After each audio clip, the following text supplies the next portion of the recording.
We've just arrived in Nanga in Omninesia after finishing the needs in our first episode. It's a new area, so we're gonna catch some new Tams, and the first one is Hazret, which I love. Then I found this Shadowlight. Because I had caught a Shadowlight before, I decided to kill it.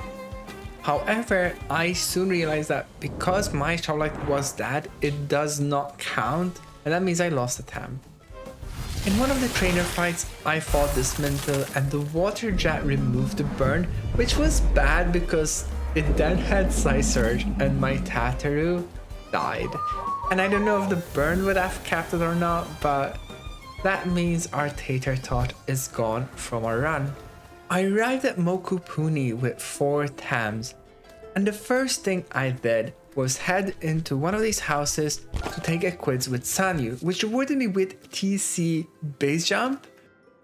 Because our team is heavily neutral, we have a carry Yowler, which is over leveled in a way, and yeah, it's the perfect time to give base jump to.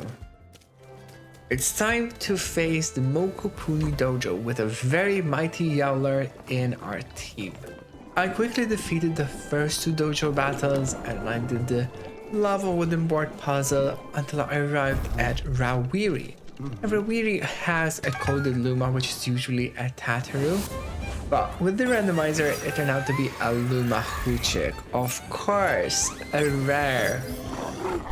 The fight was kinda tough. I had to use a lot of bomb pluses. I also used Firewall on Baba to increase his defense.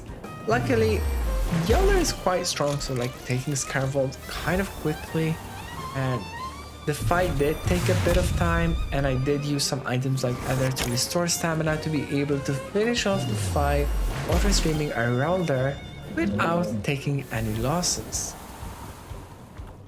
And with Rawiri defeated, we get the elevator key so that we can go to the other regions. And the first is the Flywalk. As usual, we have to catch 2 new Tams, and the first is a Grumvel and the second is a Shuin. Now, Shuin is a much harder catch, and eventually it uses 5 PPEH, which is one way to kill my Yowler, Doom. Luckily, and I was surprised, my Babawa had Talisman, which I forgot, so I was safe and I could take my time to catch Shuin. I immediately evolved Grum Return because it's our return of the Grumper. I headed to the Giant Banyan where we met Carlos. Now Carlos wants us to infiltrate the Giant Banyan, so we gotta head back and obtain the uniform to impersonate the Belsoto grunts. And to do that, we go through a 3rd area in Omninesia, and we start by catching new Tams, which were Saipat and Ampling. We finally arrive at where the Belsotos are taking a swim, and we have to go through these 4 battles and take them out. The first one had a level 28 Tortonite, and I wanted to see how strong Yowler is at level 44. And with a base jump, it does take half its HP, which I think is acceptable because Tortonite is a quite tanky Tam, so I was pleased more or less. Unfortunately, not all fights were that great because this area survives with very little HP, but then it uses Boomerang on our Hazrat, and that's half HP gone. But Hazrat has Data Burst, which we know is a times 4 Moala. But Moala also survives, and it also has a wind technique which kills off Hazrat. And these low level Belsoto grunts take out our Hazrat, but we do get the Belsoto grunt uniform, so take that Belsoto clan.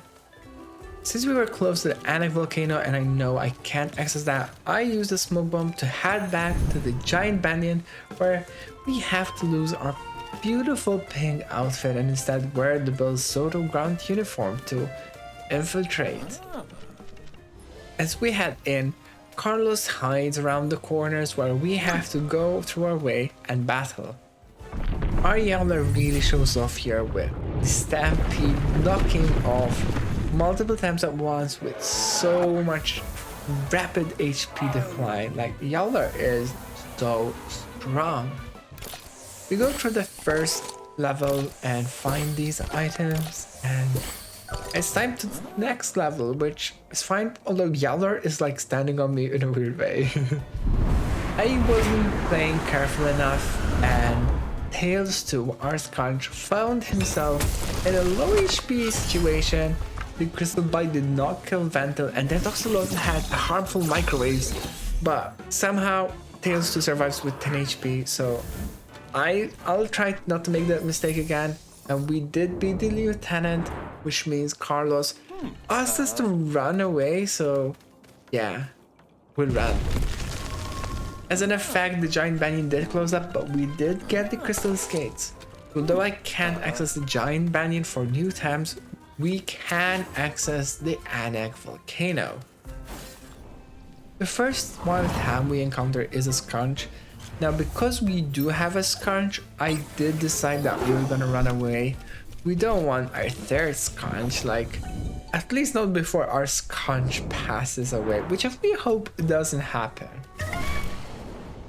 The next wild tabs were better because I did get an Orphle, which I loved. Well, it's our second Orphle, but this one has Toxic Ink, so it has a stab move already.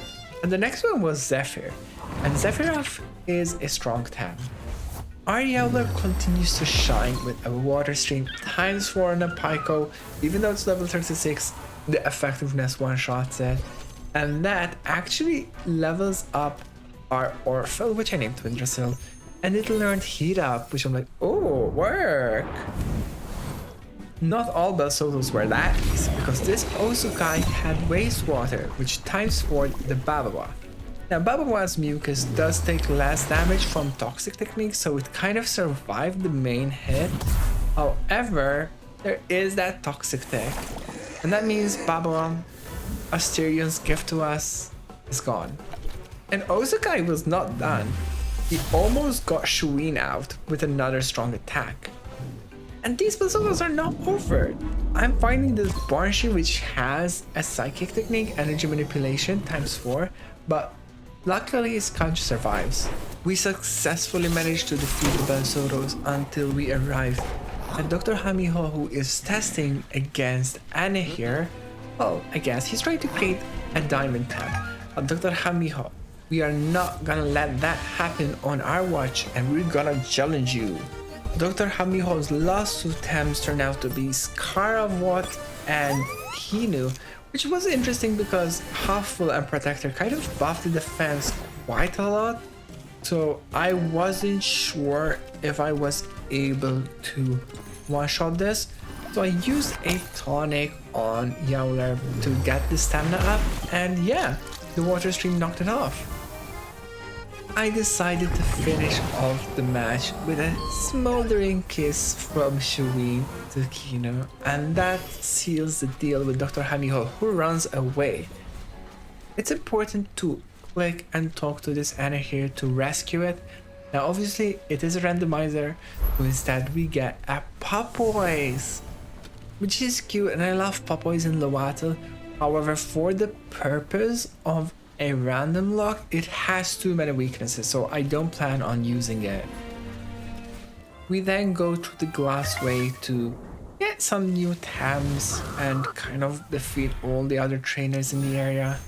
We did catch a Curie, which I love naming Marie Curie. I think that's just iconic. We also found a Goatee, so that was like the Kisua catch area. And with that, we've completed practically all of Omninesia, except one thing, Tihani and her dojo. I made my way through the dojo battles quite easily, then it was time for the Dojo Leader battle. She starts out with a mix and Zare, and our Twindrasil now evolved using Allergic Spread, but then Mix decides to go with Magma Cannon, and I'm like, okay, I can't use Twindrasil. I did get a Grumper to get an effective Isolectric Blow, which did good damage, but Mix was still alive. And instead, Zizari returns with a Water Cutting Lily, and that damages Grumper more than half its HP. And then Mix decides to burn our Yowler. So I'm like, okay, we gotta rethink this. Tihani's Rebel has Leech, which takes out a lot of HP from our Shuin. And I'm happy that I chose to use Lifeful Sap to kind of keep Shuin alive.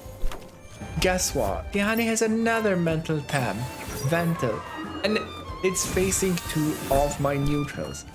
Now luckily we do have randomizer moves, so I do have like this piezoelectric blow, which because it's electric, it heals my inductor Grumper. And funnily enough, Ventil also has an electric technique, so I'm like, that's helping me heal. Grumper did use Bestial Charge to knock off Nyx, which is Puppet Master, so it was a bit of a pain to kill it. And eventually I also knocked off Ventil, and we have defeated Tihani. As a reward for defeating Tihani, she gives us Enochlora, and it is level 35. It is quite easy to pick into our team. It's the right kind of level that we're looking for.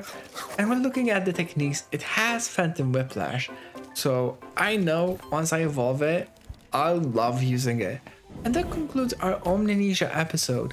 We'll see you next time, starting with the normal 2 Kisiwa, but we know what's gonna happen. Womp womp. See you next time. Bye bye.